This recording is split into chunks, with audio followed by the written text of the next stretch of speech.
Welcome to Wrestlepalooza, brought to you by ESPN. That's right, ESPN. If you can't get ESPN on cable, make sure you get the app. Make sure you stream it. Get ESPN everywhere. It's being shoved down your throat, and that's the only reason why this PLE is even existing.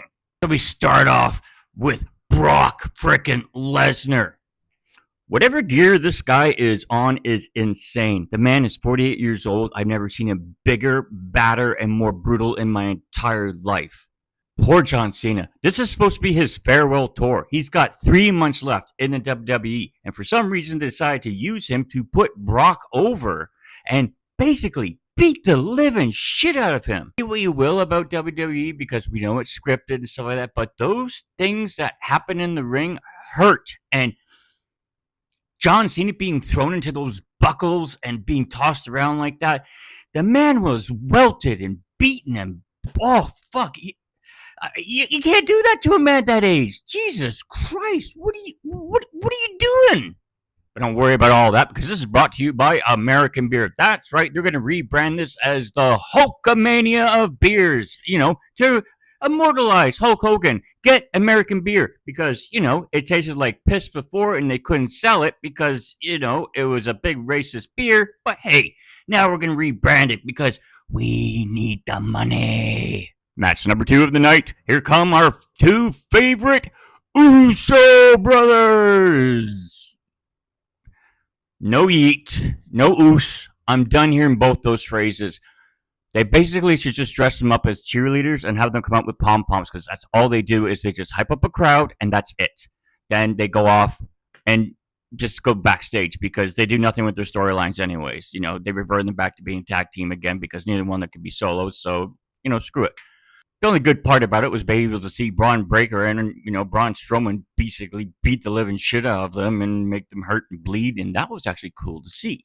Also, did I forget to tell you this was brought to you by ESPN? That's right, ESPN.com. Make sure to subscribe.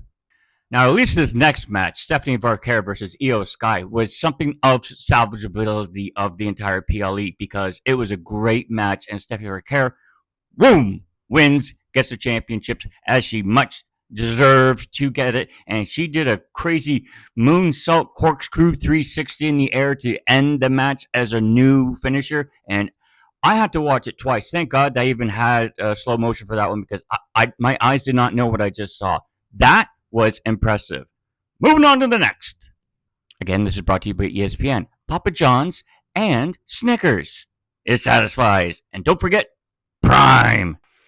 Then we have a match that we thought that you wanted, but it turned out to be not so good. We got Seth frickin' Rollins and Becky Lynch versus CM Punk and AJ Lee.